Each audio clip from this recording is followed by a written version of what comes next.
નમસ્કાર, કેમ છો બધા? મજામાં ને? તો આજે અમે ધોરણ 8ની વિદ્યાર્થીઓ આપની સમક્ષ માતૃપ્રેમ વિશે થોડીક ચર્ચા કરીશું.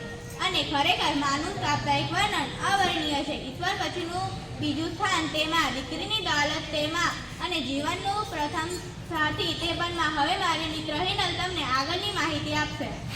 હું તમને માતૃપ્રેમ વિશે માહિતી આપીશ. આપણું વિશ્વ ખૂબ જ સુંદર છે. એનું વર્ણન સહજ શબ્દોમાં કરવું શક્ય નથી. અને આપણા આ વિશ્વને સ્વર્ગ સમાન બનાવવા અતિ મહત્વનું અંશ જો કોઈ હોય તો તે આપણી માતા છે. માતાના ખોળામાં જ સમગ્ર સ્વર્ગનું સુખ સમાયેલું હોય છે. એટલે તો કહેવાય છે કે જનની એ સ્વર્ગ કરતાં પણ ચડિયાતી હોય છે.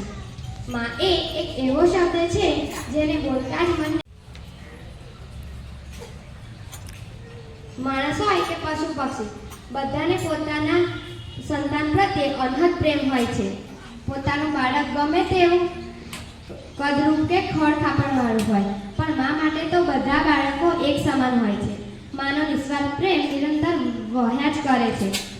એટલે તો મહાન કવિ બોટાદકરે કહ્યું છે, ગંગાના નીર તો વધે ઘટે રે લોલ, સરખો એ પ્રેમનો પ્રવાહ જો, જનની જોડ સખી ન જડે લોલ.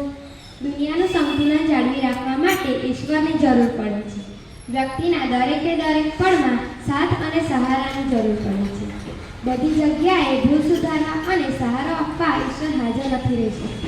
એટલે તેમણે આપણી વચ્ચે માને મોકલી છે, જે ઈશ્વર માફક દરેક મુશ્કેલીઓમાં આપણને બહાર કાઢવા માટે પોતાનો જીવ રેડી દે છે.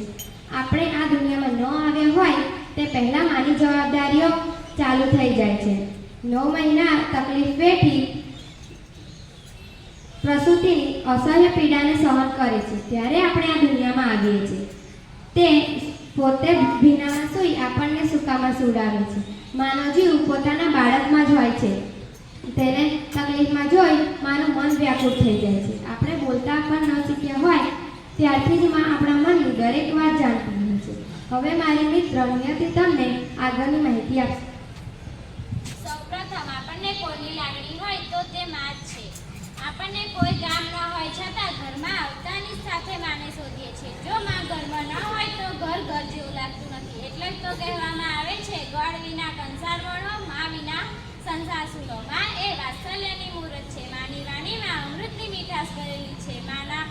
માના વાહનમાં સ્વર્ગનું સુખ પણ તુચ્છ લાગે છે. દુનિયાનો કોઈ પણ સંબંધ માના સંબંધમાં પવિત્ર અને પૂજનીય છે. માના તોલે દુનિયાની કોઈ પણ શક્તિ આવી શકતી નથી. એટલે જ તો કહેવામાં આવે છે, માં તે માં બીજા વન વગડાના વા. માટે આપણે માને દેવી માનીને તેમનું સન્માન કરવું જોઈએ. પૂર્ણ ભાવથી તેમની સેવા કરવી જોઈએ. આપણે આર્થક પ્રેમ સંપૂર્ણને મારું મન કોટી કોટી વંદન કરવા ઈચ્છે છે. તો હું તન, મન, ધન અને શ્રદ્ધાભાવથી શીશ નમાવીને કહું છું, માતૃદેવો ભવ. Thank you.